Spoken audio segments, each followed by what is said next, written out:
जय गुरुदेव। दोस्तों, कैसे हैं आप सभी लोग? आशा करता हूँ आप सभी लोग बहुत ही चुस्त और मंगलमय होंगे। दोस्तों, आप सभी लोग का बहुत बहुत स्वागत है मेरे इस चैनल पे, जहाँ मैं आपको पढ़ा रहा हूँ गीता और गीता से जुड़ी कुछ बातें। दोस्तों, अब तक हमने देखा था निष्काम कर्म, यानी अर्जुन कंफ्यूज थे। वो पूछ रहे थे कि भगवान से कि क्या मुझको ज्ञान योग करना चाहिए, या मुझको कर्म योग वाले रास्ते पे जाना चाहिए, या मुझको आपकी भक्ति ही करनी करनी चाहिए। तो कौन सा कर्म मेरे लिए सबसे बेस्ट है? आप मुझको इसका रास्ता भी बताइए। उस समय भगवान श्री कृष्ण अर्जुन से कहते हैं कि तुझको भक्ति वाले मार्ग पे चलना है, मतलब तेरे को ज्ञान का अनुभूत होना चाहिए, तेरे को ज्ञान पता होना चाहिए, है ना। और ज्ञान पता होने के बाद तुझको मेरी भक्ति वाला कर्म करना है, क्योंकि शरीर निर्वाह करने के लिए कर्म तो बहुत जरूरी है। कर्म और कर्तव्य तो तेरे को करना ही पड़ेगा। अधिकार करने से पहले सबसे पहले एक चीज आती है, अपना कर्तव्य की पालना करना। तो कर्तव्य तो कर, कैसे कर? मेरी भक्ति वाले सारे कर्म कर, मेरे लिए सारे कर्म कर्म कर, जो मैं कहूँ वो सत्य है, और उसके अनुसार ही तू आगे बढ़। साथ साथ इस ज्ञान योग का तुझको ज्ञान होना चाहिए, तब तू सबसे बेस्ट हो जाएगा, तब तू स्थिर हो जाएगा, तब तू टॉप मोस्ट पे चल जाएगा। आइए इसके आगे चलते हैं।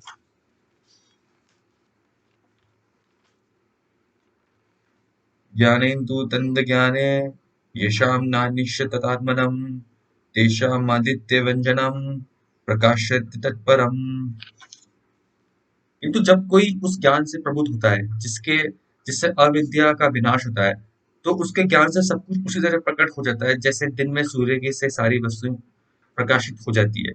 जो लोग कृष्ण को भूल गए वे निश्चित रूप से मोहग्रस्त होते हैं, किंतु जो कृष्ण भावनामृत में नहीं होते, भगवत गीता में कहा गया है कि सर्व ज्ञान के लिए ज्ञान सर्व कर्मणि तहादि ज्ञान शेषम, ज्ञान सदैव सामान्य है। और वह ज्ञान क्या है? श्री कृष्ण के प्रति आत्मसमर्पण करने ही से ही पूर्ण ज्ञान प्राप्त होता है, जैसा कि गीता में कहा गया है।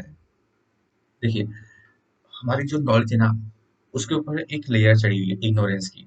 जैसे हम सरेंडर करते हैं भगवान को, है ना, देन वी गेट अ दिव्य ज्ञान, then we get a knowledge, then we get a superior knowledge, है ना। तो सुपीरियर नॉलेज होती है तो वो अंधकार को हटा देती है, और उससे क्या होता है, हमको सारी वस्तुएं, सभी चीज का हमको पता लग जाता है कि भाई कौन सी चीज क्या है, कैसी चीज क्या है, और ये वर्ल्ड कैसे चल रहा है, और इसका ये प्रोसेस क्या है।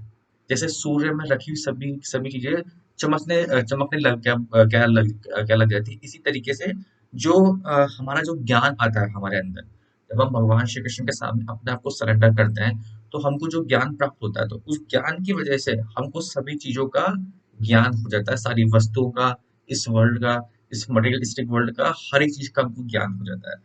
भगवान यूं कह रहे हैं कि उस ज्ञान को प्राप्त करने के बाद तुमको पता लग जाएगा कि क्या रियल है, क्या अनरियल है। और वो कैसे होगा? तुझको अपने आप को मुझको सरेंडर करना होगा। अगला श्लोक। तत्तबुद्धस्य तदा तदा मानस्तृष्टा स्तप्राणशय गच्छत्यय पुनरावृत्ति ज्ञान निर्धूत कल्मषा। जब मनुष्य की बुद्धि, मन, श्रद्धा तथा शरण सब कुछ भगवान में स्थिर हो जाता है, तब वह पूर्ण ज्ञान द्वारा समस्त कल्मष से शुद्ध हो जाता है और मुक्ति के पथ पर अग्रसर होता है। यानी तीन पार्ट होता है, देखिए, बुद्धि, मन और आपकी आत्मा।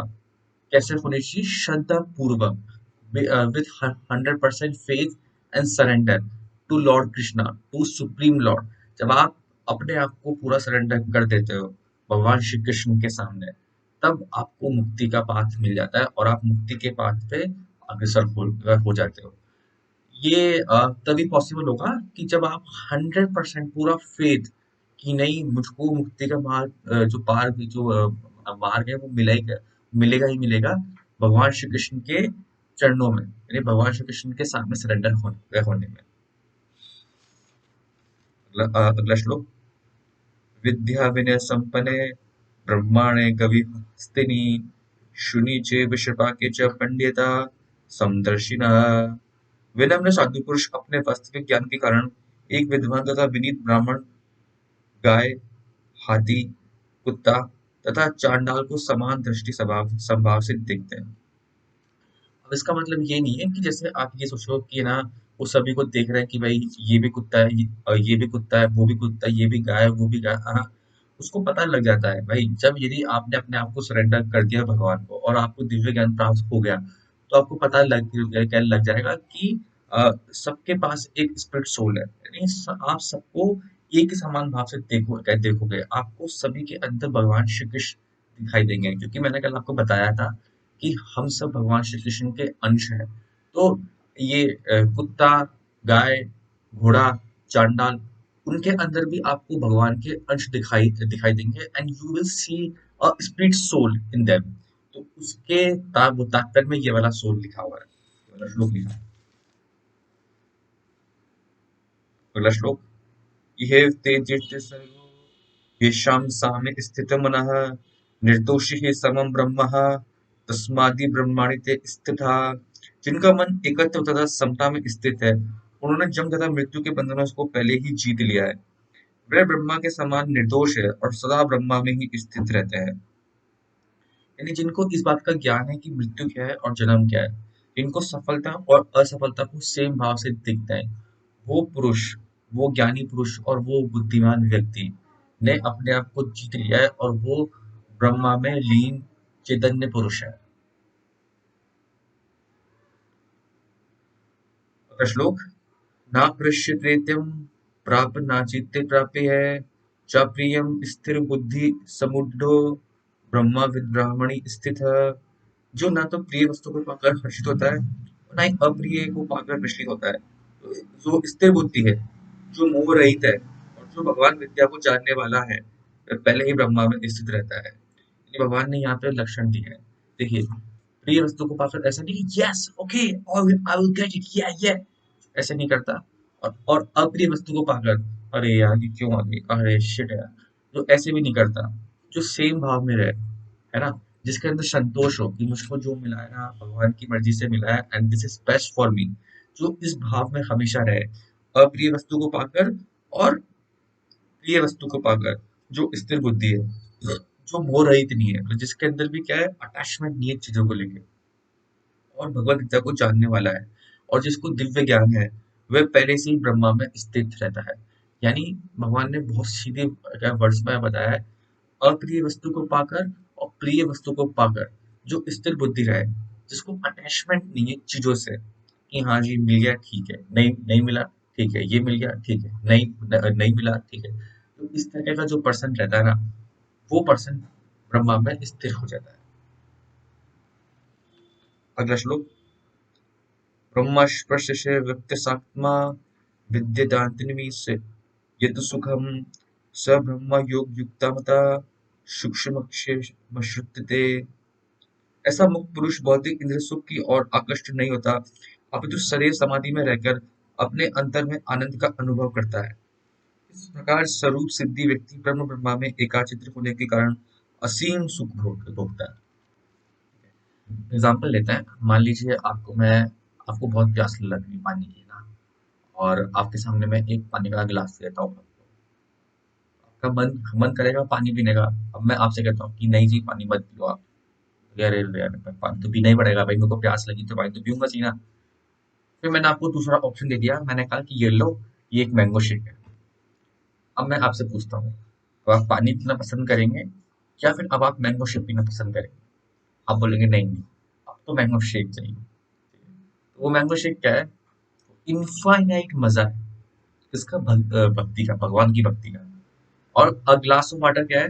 इंद्र तृप्ति, इंद्र जो भोग करना चाहती है उसका मजा है। तो जिसको इस चीज का ज्ञान हो गया, स्थिर पुरुष है और वो ब्रह्मा में लीन व्यक्ति है।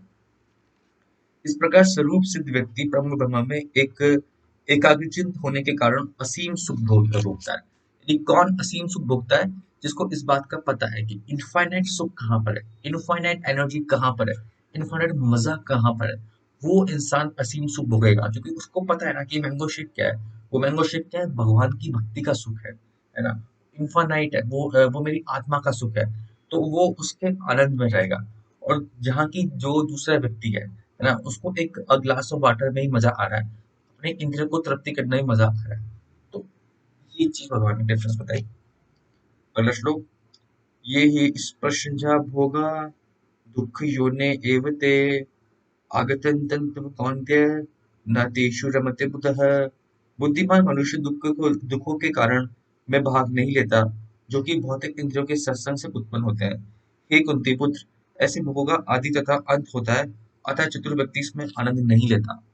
यानी बुद्धिमान व्यक्ति रहता है ना, उसको पता होता है कि सारे भोगों का एक बिगिनिंग होती है और एंड होता है, और एंड हमेशा दुख दुख पे ही होता है, अटैचमेंट पे ही होता है। तो वो क्या है, इन सारे भोगों को, इंद्र तृप्ति वाले विषयों पे कभी ध्यान देता ही नहीं है।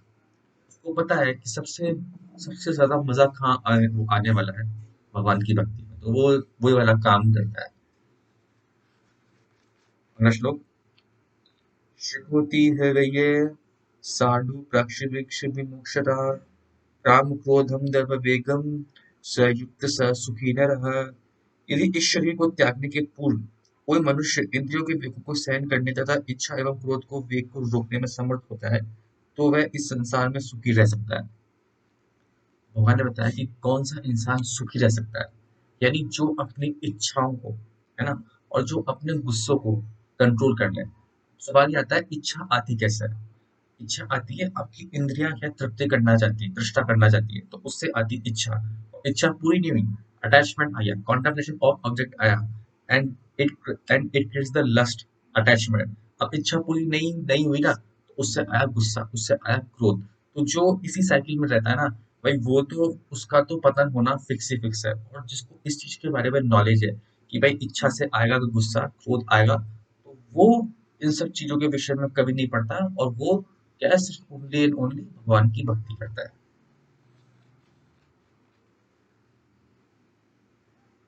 अगला श्लोक। योऽन्ता सुखं नरतरामं मस्त यत्न ज्योतिर्देवयः स योगी ब्रह्म निर्वाणं ब्रह्म भूतो दिग्गच्छति।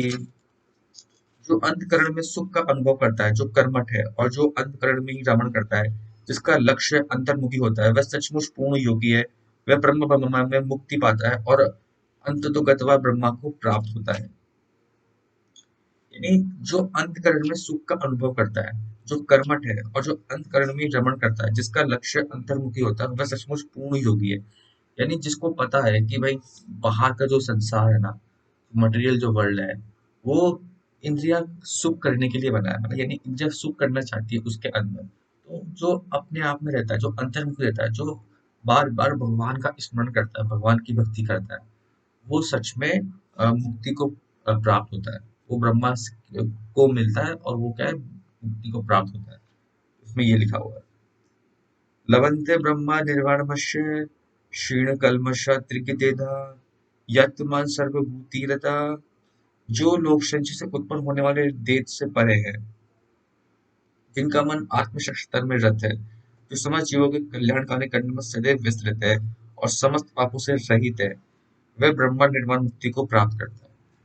मैं वही बात लिखी है भाई, देखो जो इंसान दूसरों के कल्याणों के बारे में सोचे, पाप से दूर रहे, भगवान की भक्ति करे, इंद्र तृप्ति वाले विषय में ज्यादा ना ध्यान लगाए, वो इंसान सुखी रहता है, और वो इंसान ब्रह्म निर्वाण मुक्ति को प्राप्त होती है। अगला श्लोक। ग्राम क्रोध विमुक्तानां यतीनां यत चेतसाम अभितो ब्रह्म निर्वाणम वर्तते विद्यतात्मनाम। जो क्रोध तथा समस्त भौतिक इच्छाओं से रहित है, जो स्वरूप सिद्ध आत्म संयमी है और संसिद्धि के लिए निरंतर प्रयास करता रहता है, उनकी मुक्ति निकट भविष्य में सुनिश्चित है। यानी देखो, जो इंसान क्रोध नहीं करते हैं, जिस जिस इंसान के अंदर इच्छा नहीं है, डिजायर नहीं है, वो इंसान भविष्य में मुक्ति के निकट है। अगला श्लोक। स्पृश्य कुंतवा ब्रह्मे ब्रह्मा शुशु श्रीवाद्य भ्रुवो प्राणपानो समो कृत्वा नासाभ्य यच्चति चरिणो जितेन्द्रिय मनोबुद्धि मुनि मुक्षर प्राणय विगेच्छ भय क्रोधो यह सदा मुक्ति एव सह। समस्त इंद्रिय विषयों को बाहर करके, सृष्टि को भू के मध्य में केंद्र करके, प्राण तथा अपान वायु को नथनों से भीतर रोककर, और जो इस तरह मन इंद्रिय तथा बुद्धि को वश में करके जो मोक्ष को लक्ष्य बनाता है, वह योगी इच्छा भय तथा क्रोध से रहित होता है। जो निरंतर इस अवस्था में रहता है, वह अवश्य ही मुक्त है। अब भगवान ने बोला कि किसको मुक्ति होती है और कौन मुक्त है। जो अपने आप को क्रोध, इच्छा, डिजायर, लस्ट, इन सब चीज से रोके, अपने इंद्रियों को वश में करे, अपने अंदर संयम लाए, अपने अंदर कमिटमेंट लाए, वो इंसान मुक्त होता है। और जिसका परम लक्ष्य क्या है, मोक्ष को प्राप्त करना। हमारा परम लक्ष्य क्या क्या वो क्या रहता है कि संसार में सुख की इच्छा करना, और सुख मिले और सुख मिले और सुख मिले। और जिस इंसान का लक्ष्य ये है कि भाई मुझको मोक्ष प्राप्त करना है ना, एनलाइटमेंट प्राप्त करना है, उसको मोक्ष प्राप्त करना है, वो इंसान हो जाता है। अगला श्लोक। भोक्तारं यज्ञ तपस्या सर्वलोके महेश्वरम् सुगंध सर्वभूतानां ज्ञात्मा शांतिमच्छति। यह है पीस फॉर्मूला। मुझे समस्त यज्ञों तथा तपस्या का भोक्ता, समस्त लोकों तथा देवताओं का परमेश्वर एवं समस्त जीवों का उपकारी एवं हितेश जानकर मेरे भावनामृत से पूर्ण पुरुष भौतिक दुखों से शांति लाभ प्राप्त करता है। मैंने भगवान श्री कृष्ण को बताया that he is the enjoyer, he is the proprietor and he is the well wisher. यानी वो ही है सभी कुछ है, माया है, वही इंजॉयर है, और वही सभी इंजॉय के गॉड है ना, वही द फादर सोल, मतलब वही फादर सोल है। तो जिसको इस बात का पता है ना कि भाई सुख किसके लिए करना है, सुख भगवान के लिए करना है, यानी भगवान की इंद्रियों को ट्रस्ट करना है, वो इंसान हमेशा पीस में रहेगा। जो ये मानता है कि हाँ भाई करता मैं नहीं हूँ, करता भगवान है ना, करता भगवान है, भगवान ही करवा रहा है। और जिसको पता है कि भाई भगवान की भक्ति करने में सुख मिलता है, वही इंसान असलियत में पीसफुली शांति में रहता है। तो इसी के साथ ही अध्याय 5 खत्म होता है। हमने इसमें जाना कि ज्ञान योग और कर्म योग में से कौन सा बेस्ट होता है। तो भगवान ने ये बताया कि देखो भाई, कि भक्ति जो करता है वो सबसे बेस्ट कर्म है, और ज्ञान पता होने के बाद जो भक्ति करे वो सबसे बेस्ट है। और जिस इंसान का लक्ष्य मोक्ष होता है, मोक्ष को प्राप्त करना रहता है, जो अपनी इंद्रियों को कंट्रोल करके रहता है, संयम में रहता है, और काम क्रोध गुस्सा इन सब से अपनी इंद्रियों को बचा के रहता है, वो इंसान कुछ समय बाद भविष्य में मुक्त हो जाता है। इसी के साथ मैं ये सेशन यहाँ पे एंड करता हूँ। आशा करता हूँ आपको ये सेशन समझ में आया होगा। तो जय हिंद, जय भारत।